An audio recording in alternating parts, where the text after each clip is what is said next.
My name is Joanne Fletcher. I'm 75 years old, a retired financial advisor, a mother. I thought I knew my son. I raised him alone after my husband died. Scraped knees, school recitals, heartbreaks. I was there. But nothing prepared me for the day my love was repaid with silence and shame. I gave my son everything, a good education, my time, my savings, even a house, a beautiful one, in a quiet neighborhood. It was supposed to be a gift. Instead, it became the setting for the most painful moment of my life.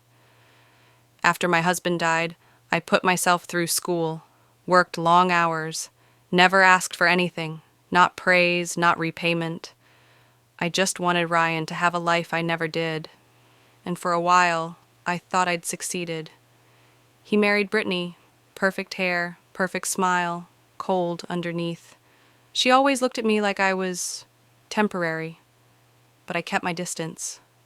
I just wanted to be there, for them and for my granddaughter Lily. She was my sunshine, still is. Their house was small. The neighborhood was getting rough. So I did something big, quiet, personal. I bought them a new home.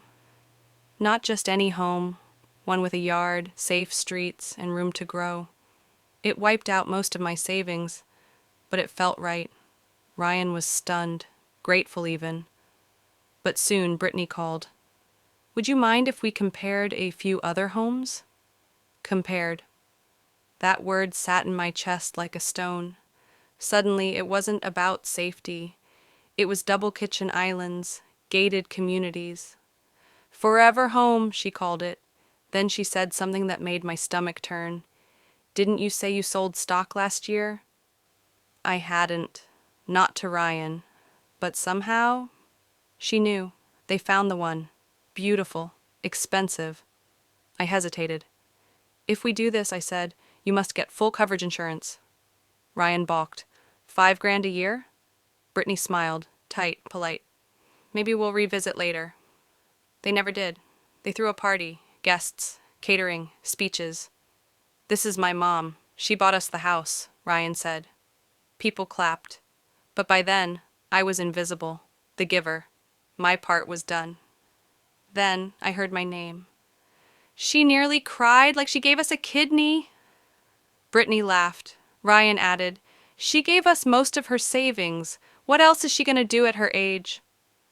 Another guest joked, "Weren't you worried she'd want to move in?" Brittany answered, "Syrup sweet. We made it clear. We need our own space." I stepped in. "I forgot my dish," I said. Silence. Ryan looked like a child caught stealing. I picked up the pie, nodded, and walked out. No one stopped me. That night, I sat in the dark holding a ceramic dish like a shield. I wasn't angry. I was hollow. The kind of hollow you only feel when you realize you don't belong in the very story you helped build. The next morning, Ryan called. "Foundation issues. We'll have to move out. Can you help?" I asked about the insurance. He paused. "Basic coverage only." Of course it was. "I can't help you," I said. He gasped. "What do you mean you can't?" "I already did," I replied. "This isn't punishment. It's a boundary." And when I hung up, the silence didn't feel lonely anymore. It felt like peace. Sometimes the strongest love is the one that lets go.